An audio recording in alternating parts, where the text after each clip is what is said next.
తెలంగాణలో పద్మ అవార్డులపై వివాదం ఇంకా చల్లారలేదు. గద్దర్కి పద్మ అవార్డు ఎందుకు ఇవ్వలేదని కాంగ్రెస్ ప్రశ్నిస్తోంది. దానికి ఘాటు జవాబులు వస్తున్నాయి బీజేపీ వైపు నుంచి. దీనిపై లేటెస్ట్ గా బీజేపీ ఎమ్మెల్యే పాయల్ శంకర్ కూడా మాట్లాడారు. కాంగ్రెస్ పార్టీ డైవర్షన్ పాలిటిక్స్ చేస్తోంది అంటున్నారు పాయల్ శంకర్. కావాలని పద్మ అవార్డులపై ఒక వివాదాన్ని రేగేలాగా చేస్తున్నట్టు విమర్శించారు. ప్రభుత్వ వ్యతిరేకతని డైవర్ట్ చేసేందుకు ఇలా చేస్తున్నారన్నారు పాయల్ శంకర్. ఈరోజు రాజకీయాల ప్రమేయం ఉండదు, దానికి ఒక సిస్టమేటిక్ ఒక కమిటీ ఉంటుంది.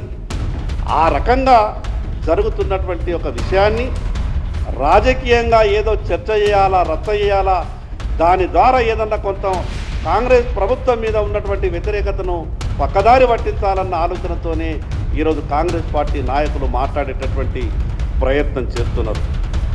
పదే పదే కాంగ్రెస్ పార్టీ నాయకులు మాట్లాడే ప్రయత్నం చేస్తున్నారు. మేము పంపినాం కదా, మీరు ఎందుకు ఇవ్వలేదు అంటే, ఈ రాష్ట్ర ప్రభుత్వం 50 పేర్లు పంపితే 50 పేర్లను కమిటీ సెలెక్ట్ చేస్తున్నారు.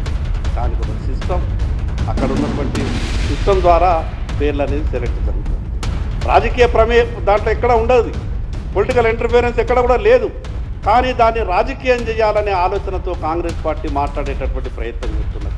గద్దర్ గారిని మేము వ్యక్తిగతంగా ఎప్పుడు కూడా అవమానించేటటువంటి ప్రయత్నం చేయలేదు, చెయ్యం. గద్దర్ని వ్యక్తిగతంగా మేము అవమానిస్తాం. ఆయన ఆ సిద్ధాంతాల పట్లనే మాట్లాడినంత తప్పితే భారత ప్రభుత్వం చేయాల్సినటువంటి పనుల మీద, రూల్స్ అండ్ రెగ్యులేషన్స్, మిగతా ఇష్యూస్ మీద ఆ జరిగేటటువంటి కమిటీ చూసుకొని పేర్లు